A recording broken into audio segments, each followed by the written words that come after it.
बता दिया था हमने, कुछ मजबूरी हमारी ऐसी आ गई थी। जो घटना केवल आपको और हमें और हमारे साथ में जो गए थे उनको पता था, लेकिन कुछ ऐसी मजबूरी फंस गई मेरे को बताना पड़ा। क्या सोच सकते हो ऐसा? ये लोग कहते हैं कि परमात्मा नहीं सुनता।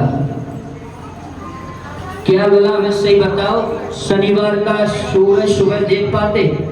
सबसे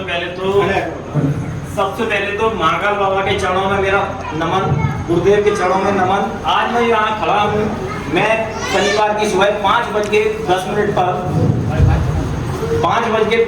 पर मैं अपनी तरफ से खत्म हो चुका था। आज जिंदा खड़ा हूँ, जिस पोजीशन में हूँ, ना कोई वापस आया है। और साक्षात महाकाल बाबा की जो कृपा हुई है मेरे पास, जो आज मैं सुरक्षित खड़ा हूँ। जैसे ये मेरे कोहनी में लगी दिख रही है, जैसे कोई नॉर्मल गिरता है, साइकिल पे से भी ज्यादा चोट आती है, ना के बराबर चोट है। और मैं यहाँ सुरक्षित पूर्ण रूप से जिंदा खड़ा हूँ।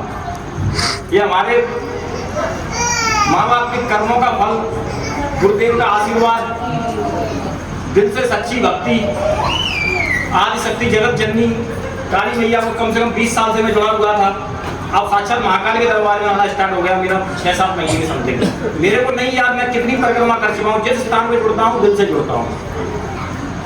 आदमी परिक्रमा गिरता है, मैं परिक्रमा नहीं गिरता हूँ, ना अपने लिए कुछ मांगता हूँ। साक्षात ट्रेन से, चलती ट्रेन से मेरा नीचे गिरना, चलती ट्रेन से नीचे, पटरी प्लेटफॉर्म से नीचे, किस तरीके से मेरा शरीर नीचे गया होगा मेरे को खुद याद नहीं है। महाकाल बाबा ने साक्षात अपने हाथों में ले लिया पूरा शरीर। मेरे को ये एहसास था कि जैसे हवा में किसी ने शरीर को मेरा सीधा करके पटरी पे लेटा दिया। ये धरती माँ गोद बिछा के अपने बेटे को कोई अपने बिस्तर पे लेटा पाए, इस तरीके से धरती माँ ने अपने गोद में लेके मेरे बिल्कुल धरती पे लेटा दिया। कहीं से कहीं तक कहीं छोड़ नहीं है।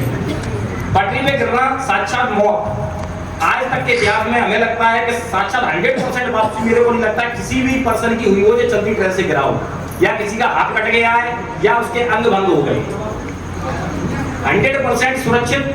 मेरे याद में तो किसी का मैंने चमत्कार देखा नहीं है। मैं यहाँ साक्षात खड़ा हूँ 100% परफेक्ट, बिल्कुल ना कहीं अंग पे चोट भी मैंने दिखाई आपको। ये छोटी सी चोट है।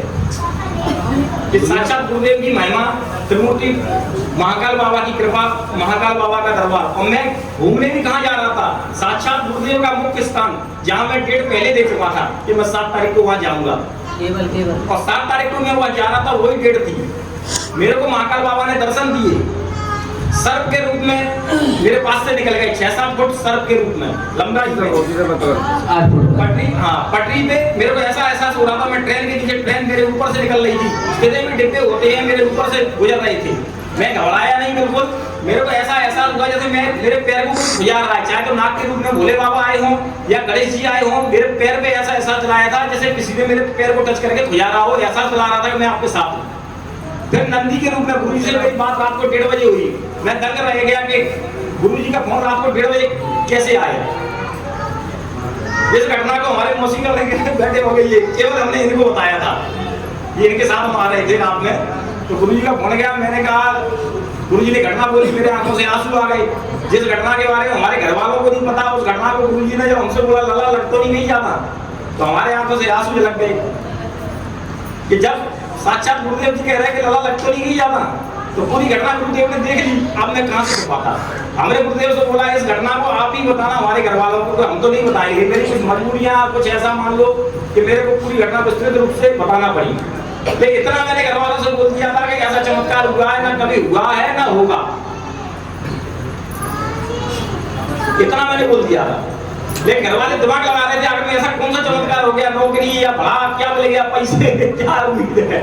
हमने पैसे से ही बड़ी चीज होती है जो मिलती है। बोलिए त्रिमूर्ति धाम सरकार की।